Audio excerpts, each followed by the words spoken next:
శ్రీ మహాగణాధిపతయే నమః. శ్రీ వెంకటేశ్వర స్వామినే నమః.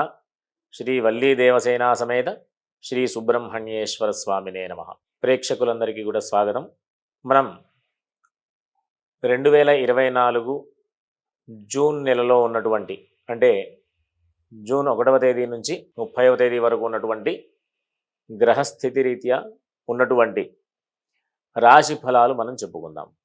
ఈ మాసంలో ఉన్నటువంటి 12 రాశుల యొక్క రాశి ఫలాలు మనం చెప్పుకుంటూ దాంట్లో భాగంగా మొదటగా మేషరాశి వారికి, ఈ మేషరాశి వారికి ఈ మాసంలో మొదటి అంటే రెండవ రోజే అంటే 2వ తేదీనే కుజుడు స్వక్షేత్రంలోకి మారడం జరిగింది.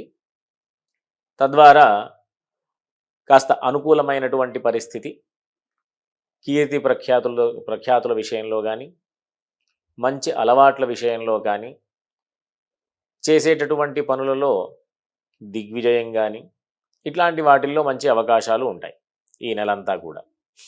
అంతేకాకుండా మిగతా గ్రహాల విషయానికి వస్తే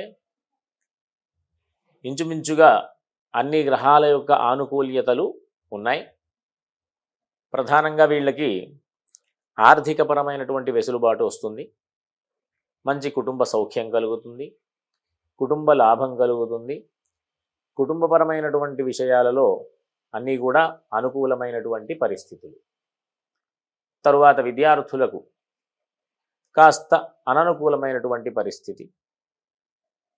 ఎందుకంటే ఈ రవి వేధస్థానంలో ఉన్నాడు కాబట్టి చేసేటటువంటి పనులలో దిగ్విజయం అంటే చక్కటి ఫలితాలు, మంచి జ్ఞానం, చదువు ఇవన్నీ కూడా పెరగడానికి ఈ మాసమంతా కూడా వీళ్ళు సూర్యుడికి సంబంధించినటువంటి స్తోత్రపారాయణలు కనుక చేస్తే, అంటే ఆదిత్య హృదయం ఈ రకమైనటువంటి సూర్యుడికి సంబంధించినటువంటి స్తోత్రాలు ప్రతిరోజు కూడా చదువుకోవడం ద్వారా, అంటే ఇంచుమించుగా 15వ తేదీ వరకు, ఈ నెల ప్రారంభం నుంచి 15వ తేదీ వరకు కూడా సూర్యుడికి వేధస్థానం కాబట్టి ఈ సూర్యుడికి సంబంధించినటువంటి ఆరాధన కానీ, దర్శనాలు కానీ, సూర్యుడికి సంబంధించినటువంటి ఆదిత్య హృదయం పారాయణ చేయడం కానీ చేయడం ద్వారా అనుకూలమైనటువంటి ఫలితాలు పొందే అవకాశం.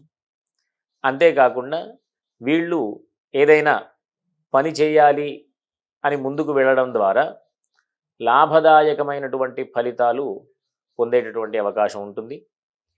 వీళ్ళకి సుఖభోగాలు మొదలైనటువంటి విషయాల్లో కూడా మంచి అనుకూలమైనటువంటి ఫలితాలు, వ్యాపార విషయంలో అనుకూలమైన విషయాలు, పెట్టుబడుల విషయంలో అనుకూలమైనటువంటి ఫలితాలు, అంతేకాకుండా భూగృహ సంబంధమైనటువంటి విషయాలలో గనక పెట్టుబడులు పెడితే మంచి లాభదాయకమైనటువంటి పరిస్థితి ఉంది.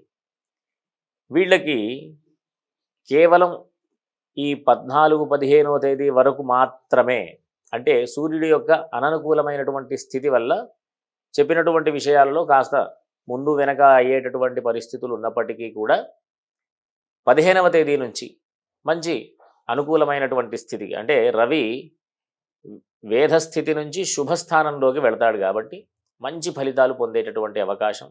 ప్రధానంగా వీళ్ళకి, ఈ మేషరాశి వాళ్ళకి విదేశ సంబంధమైనటువంటి ప్రయత్నాలు అనుకూలిస్తాయి. విదేశ యానం కానివ్వండి, విద్య కోసం విదేశాలకి వెళ్ళి చదువుకునేటటువంటి ప్రయత్నాలు కానివ్వండి, ఉద్యోగ ప్రయత్నాలు కానివ్వండి, విదేశాలలో అన్ని రకాలైనటువంటి అనుకూలతలు ఈ మేషరాశి వాళ్ళకి చాలా సానుకూలమైనటువంటి పరిస్థితులు కనిపిస్తున్నాయి. కాకపోతే వీళ్ళకి కొన్ని స్వక్షేత్రంలో కుజుడు ఉండడం వల్ల కొంత చికాకు ఉన్నప్పటికీ కూడా, కుజుడు సొంత రాశి కాబట్టి అనుకూలమైనటువంటి, అంటే చికాకులు ఉన్నప్పటికీ కూడా దాన్ని అధిగమించి అనుకూలమైనటువంటి పరిస్థితులు పొందేటటువంటి అవకాశం ఈ మేషరాశి వాళ్ళకి ఉంటుంది. విద్య కానివ్వండి, ఆరోగ్య విషయంలో కానివ్వండి, వ్యాపార విషయంలో కానివ్వండి, ఉద్యోగ విషయంలో కానివ్వండి, అన్ని రకాలైనటువంటి సత్ఫలితాలు పొందేటటువంటి అవకాశం ఈ మేషరాశి వారికి ఈ జూన్ మాసంలో ఉంది. వీళ్ళకి గనక అననుకూలమైనటువంటి స్థితి ఏదైనా పూర్వజన్మ సుకృత దుష్కృతాల రీత్యా వీళ్ళు పొందేటటువంటి పరిస్థితి ఉంటే గనక వాళ్ళు మాత్రం సూర్యుడికి సంబంధించినటువంటి స్తోత్ర పారాయణ అంటే ఇంతకుముందు చెప్పినట్టుగా ఆదిత్య హృదయం పారాయణ చేస్తూ ప్రతిరోజు కూడా వాళ్ళ ఇష్టదేవతల్ని ఆరాధిస్తూ చక్కటి ఫలితాలు పొందుతూ సుఖంగా జీవనాన్ని గడపాలని ఆశీర్వదిస్తూ స్వస్తి.